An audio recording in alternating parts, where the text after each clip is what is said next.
أعوذ بالله من الشيطان الرجيم. بسم الله الرحمن الرحيم. طاسين.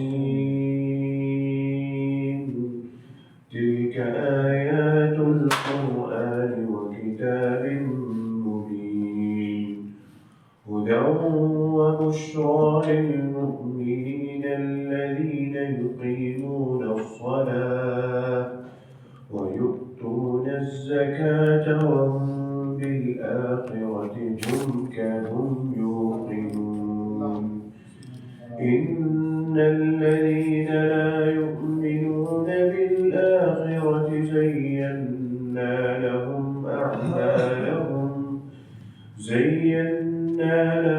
أعمالهم فهم يعمهون. أولئك الذين لهم سوء العذاب وهم في الآخرة هم الأخسرون. وإنك لتلقى القرآن من لدن حكيم عليم. إذ قال موسى لأهله إني آنست نارا سآتيكم منها بخبر أو آتيكم بشهاب قبس لعلكم تصطلون. فلما جاءها نودي أن بورك من في النار ومن حولها وسبحان الله رب العالمين. يا موسى إنه أنا الله العزيز الحكيم. وألق عصاك فلما رآها تهتز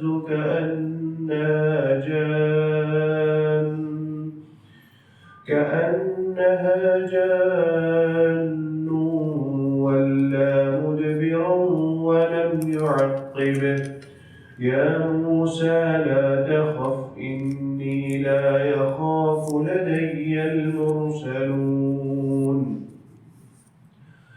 إلا من ظلم ثم بدل حسنا بعد سوء فإني غفور رحيم.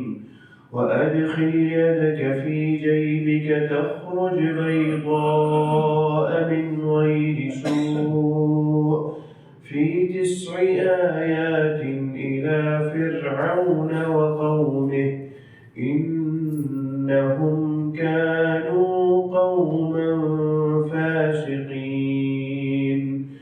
فلما جاءتهم آياتنا مبصرة قالوا هذا سحر مبين.